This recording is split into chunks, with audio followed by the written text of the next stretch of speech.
여기 한 동전이 있습니다. 이 동전은 누구나 전세계 어디에서 쉽게 구할 수 있는 동전이죠. 하지만 이 동전은 실제로 볼 수가 없는 동전이라고 하면 믿으시겠습니까? 그것이 바로 오늘의 주제인 비트코인입니다.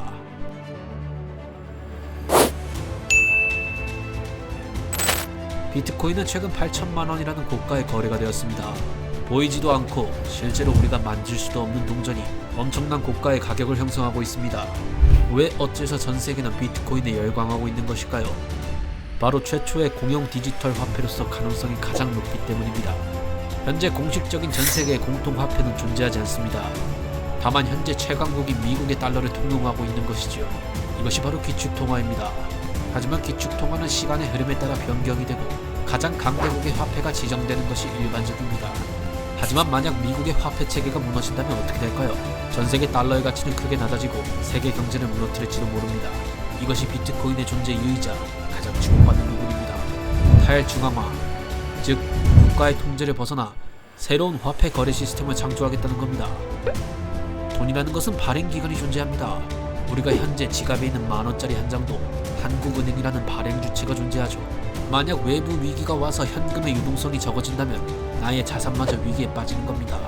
하지만 비트코인은 이런 단점을 타파하고자 등장했습니다. P2P라는 네트워크 기반의 전자 시스템을 이용해 발행기관에 의존하는 화폐 시스템을 벗어나 이용자들끼리 네트워크로 연결되어 수평적으로 연결되어 있기 때문에 한 곳의 중앙 서버에 통제되는 것이 아닌 이용자들끼리 서버가 공유되어 이용자들이 발행기관이 되는 블록체인 공유 화폐 시스템이죠. 최근에 코로나가 터지면서 사람들의 이동을 막자 모든 국가들은 경제 부흥을 위해 돈을 마구잡이로 찍어내기 시작했습니다. 화폐가 국가라는 중앙기관에 의해 엄청나게 늘어나면서 수요와 공급 방식에 따라 화폐의 가치는 낮아지고 원자재의 가격은 올라가는 현상이 발생하죠.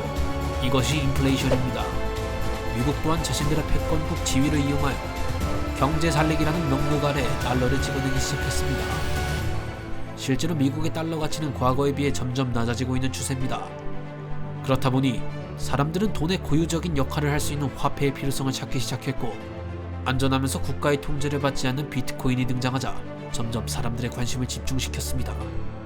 비트코인은 가치가 없고 실체가 없다고 말합니다. 그렇다면 과연 우리가 알고 있는 화폐는 실체가 있는 것일까요? 비트코인은 발행량 수가 2100만 개로 지정이 되어 있고 더 이상 늘릴 수도 줄이는 것도 불가능하기에 희소적인 가치가 있다고 판단하고 있습니다. 21세기는 디지털 세상입니다. 세상의 모든 것이 디지털로 바뀌었는데 화폐는 아직 디지털로 변환되지 않았습니다. 미래에는 화폐마저 디지털로 변환될 가능성이 있다고 많은 사람들이 추측하고 있습니다. 그렇다면 디지털 자산으로서 비트코인이 전 세계 최초 공통 디지털 화폐가 될 것이라는 예측도 적지가 않습니다. 이러한 이유 때문에 많은 유명 인사들이 비트코인에 대한 지지를 선언했지요. 최근에는 기업과 국가들 또한 비트코인에 참여하면서 비트코인의 가치에 대한 논란은 계속 일어나고 있습니다. 최근에는 탈레반이 장악한 아프가니스탄에서도 인플레이션과 현금 부족 등으로 인해 비트코인의 인기가 상승하고 있습니다. 이렇듯 전 세계에서 비트코인에 대한 투자와 가치성에 대해 인정하는 추세로 넘어가고 있고 인플레이션이 오는 지금 비트코인은 좋은 해지 자산이 될 수 있다고 많은 전문가들이 인정하고 있습니다. 비트코인은 이러한 인기에 힘입어 8천만 원이라는 고가를 형성하였고 시가총액 또한 1000조를 넘기는 엄청난 기염을 토하게 됩니다. 과연 비트코인은 세계 최초 공통화폐라는 타이틀을 얻어 더 높은 가격을 형성할 수 있을지 사람들의 관심이 쏟아지고 있습니다. 이상 지식탐정이었습니다.